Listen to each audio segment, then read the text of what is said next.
Ya para complementar todo el diálogo, o sea, va dirigido, tiene que ver, se los prometo. Bueno, parte del discurso siempre es de que, bueno, los recursos son limitados y si la población crece ilimitadamente no va a haber recursos para todos, ¿no? O de que, bueno, es que para sostener esa población se necesitan más fábricas para cubrir sus necesidades, lo que va a llevar al deshielo de los polos, ¿no? Pero parte de todo este asunto, los grandes crecimientos poblacionales, si lo vemos, ciertamente están en Asia y en África, no, ni siquiera están en América. ¿Ok? Entonces, ¿cómo, no sé si en el libro lo trates, pero ¿cómo confrontas esa teoría malthusiana?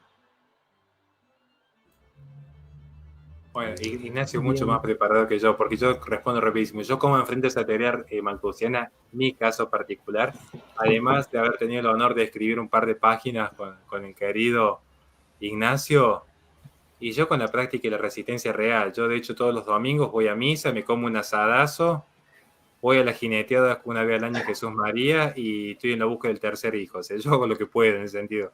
Pero bueno, Ignacio es el intelectual acá, el que sabe. Yo no. No, al contrario, por ahora muy lejos de serlo. Pero bien, retomando un poco lo que es la pregunta, bueno, primero que nada, como en cualquier tipo de discusión seria, justamente tenemos que definir primero que nada lo que son los conceptos que estamos utilizando.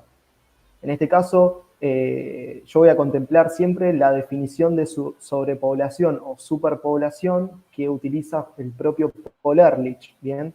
¿Por qué? Porque cuando él escribe La bomba demográfica en el año 1968, es justamente la obra que, al margen de haber sido un bestseller para su época, engloba todas las ideas principales que atañen al discurso ecologista durante estos últimos 60 años.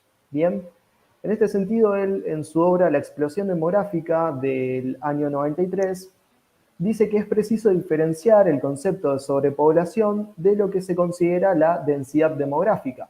Bien, así, mientras lo que es densidad demográfica refiere al número promedio de habitantes en una zona determinada, la sobrepoblación, por el contrario, se da cuando la población de un determinado espacio geográfico agota rápidamente los recursos del mismo y no puede subsistir en este, ¿sí?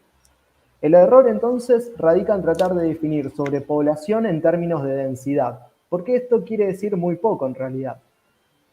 En este sentido, por ejemplo, como lo clarifica el economista español Federico Caballero Ferrari, si consideramos un espacio de unos 100 metros cuadrados por persona, es decir, una densidad de población que existe en ciudades como Nueva York, por citar un ejemplo, la población mundial del año 2017 podría entrar en unos 648.544 kilómetros cuadrados. Esto quiere decir que la población mundial literalmente podría haber entrado en el tamaño de Texas, ¿sí? Entonces, la clave no estriba en el número promedio de habitantes de una determinada zona geográfica, sino en la relación que estos tienen con los recursos y con la capacidad del medio para mantener sus actividades. Un ejemplo bien concreto para que se entienda. No es lo mismo decir que el departamento 4 está sobrepoblado que decir que el edificio está sobrepoblado. ¿Bien? Porque capaz hay 20 personas en la misma habitación, pero el edificio se encuentra vacío, ¿sí? De hecho, esto es lo que ocurría en tiempos de Malthus, cuando Inglaterra y el Reino Unido venían de pasar hambrunas y, sin embargo, años después, un jurista argentino como Juan Bautista Alberdi invitaba a la población europea a residir justamente en el Río de la Plata, que se encontraba completamente vacío, ¿sí? En este sentido, puede decirse que un área está sobrepoblada, citando a Paul Ehrlich, cuando su población no puede mantenerse sin que los recursos no renovables disminuyan de forma acelerada y que los recursos renovables se conviertan en no renovables, degradándose entonces la capacidad del medio para sostener a su población. En suma, dice Ehrlich, según este modelo, la totalidad del planeta se encuentra totalmente sobrepoblado. Ahora bien, esto es muy curioso, porque si seguimos la misma definición que él nos otorgó, el precio de los principales metales para la industria no hizo sino disminuir su valor económico desde el siglo XIX. Nunca antes en la historia de la humanidad se habían cosechado tantos alimentos y con tanta eficacia en un espacio cada vez menor, porque hoy la productividad está a máximos históricos. La Tierra, de hecho, hoy es literalmente un lugar mucho más verde que hace 20 años. De hecho, entre 1986 y 2016, la Tierra se volvió un 24% más verde. La cantidad promedio de tierras dedicadas por década al cultivo no hizo sino decrecer o estabilizarse, al ritmo en que la población va en aumento y la pobreza y el hambre en el mundo se están reduciendo y cada vez cosechamos más con menos tierra. Entonces, ¿cómo puede alguien, en base a esta evidencia, decir todavía que el planeta se encuentra sobrepoblado?